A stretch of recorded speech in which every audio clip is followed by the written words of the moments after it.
द्रौपदी की मर्मांतक पुकार। महाराजा द्रुपद के यहाँ अग्निकुंड से पैदा हुई अपने समय की सर्वश्रेष्ठ सुंदरी और कुरुक्षेत्र की सर्वाधिक बुद्धिमती द्रौपदी आज अपने स्त्री होने, सुंदर होने और बुद्धिमान होने का मूल्य चुका रही थी। अभूतपूर्व अनिद्य सौंदर्य की स्वामिनी, सौंदर्य गर्विता नारी पंचाली पड़ी थी निस्तेज और असहाय सी भूमि पर। श्याम वर्ण के कमल के समान सुकुमार और सुंदर कृष्णा का शरीर ज्वालामुखी के समान धधक रहा था। दुख, त्रासदी और अपमान से उस अद्वितीय रूप लवण्य युक्त ललना का मुखमंडल तपते हुए लोखंड के समान तमतमा रहा था। दुशासन द्वारा खींचे गए उसके काले घुंघराले केश कुचले सांप की तरह फुफकार रहे थे। सभा पूरी खचाखच भरी हुई थी। वहाँ धृतराष्ट्र थे, पितामह थे, द्रोणाचार्य थे, सैकड़ों सभासद थे, वयोवृद्ध विद्वान थे, शूरवीर थे और सम्मानित पुरुष भी थे। ऐसे लोगों के मध्य पांडवों की वह महारानी, जिसके केश राजसु यज्ञ के अवधूत स्नान के समय सिंचित हुए थे, जो कुछ सप्ताह पूर्व ही चक्रवर्ती सम्राट के साथ सम्राज्ञी के रूप में समस्त नरेशों द्वारा वंदित हुई थी, रजस्वला होने की स्थिति में असहाय अवस्था में केश पकड़कर घसीट लाई गई और अब उसे नग्न करने का आदेश दिया जा रहा था। दुशासन उसे भरी सभा में नग्न करना चाहता था। भीष्म, द्रोण ने आंखें मूंद ली। विदुर उठ के चले गए। सर्वत्र हाहाकार मच गया। आचार्य द्रोण, पितामह भीष्म, धर्मात्मा कर्ण, द्रौपदी ने देखा कि उसका कोई सहायक नहीं। कर्ण तो उल्टे दुशासन को प्रोत्साहित कर रहा है और भीष्म, द्रोण आदि बड़े बड़े धर्मात्माओं के मुख दुर्योधन द्वारा अपमानित होने की आशंका से बंद है और उनके मस्तक नीचे झुके हैं। द्रौपदी अपने त्रिभुवन विख्यात शूरवीर पतियों की ओर लाचार दृष्टि से देखती है। महाव्याकुल होकर उसके अश्रुपूरित दीन नेत्र इधर उधर देख रहे हैं कि कोई तो उसकी रक्षा करे, किंतु पांडवों ने लज्जा तथा शोक के कारण मुख दूसरी ओर कर लिया था। सभा में रोते रोते द्रौपदी ने सभी सभासदों से अपनी रक्षा चाही। किसी और अपना कोई सहायक और रक्षक न जानकर वह असीम निराशा और वेदना के दलदल में जा गिरी। एक वस्त्रा अबला नारी, उसके एकमात्र वस्त्र को 10,000 हाथियों के बल वाला कुटिल दुशासन अपनी शक्तिशाली भुजाओं के बल से झटके से खींच रहा था। कितने क्षण द्रौपदी वस्त्र को पकड़े रह सकेगी? आज कोई नहीं उसकी सहायता करने वाला। उसके नेत्रों से अश्रुओं की झड़ी उमड़ने लग गई। दोनों हाथ वस्त्र छोड़कर अपने आप ऊपर उठ गए।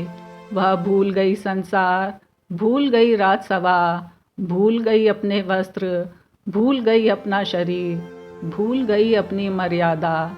याद रह गया उसे केवल अपना सखा। वह कातर आर्त स्वर में पुकार उठी, हे द्वारकावासी, हे गोविंद, हे सच्चिदानंद स्वरूप प्रेम घन, हे गोपी वल्लभ, हे सर्वशक्तिमान प्रभु, कौरव मुझे अपमानित कर रहे हैं। क्या यह बात आपको मालूम नहीं है? हे नाथ, हे रमानाथ, हे ब्रजनाथ, हे आरती नाशन जगन्नाथ, मैं कौरवों के समुद्र में डूब रही हूँ, मेरी रक्षा कीजिए। हे कृष्ण, आप सच्चिदानंद स्वरूप महायोगी हैं।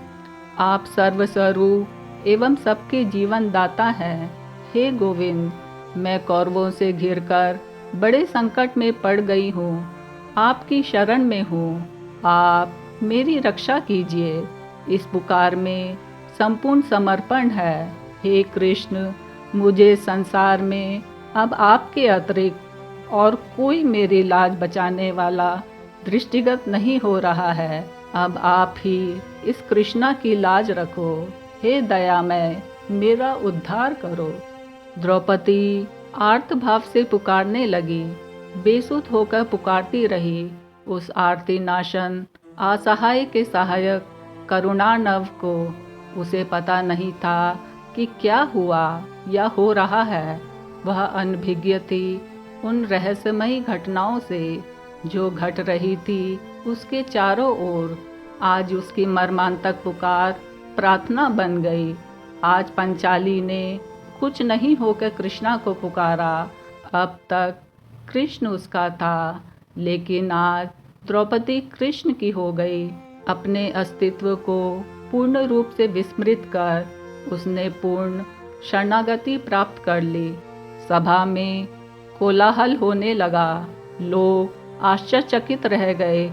दर्पयुक्त मदमस्त दुशासन पूरी शक्ति से द्रौपदी के वस्त्र खींच रहा था। वह हांफने लगा था, थक गई थी।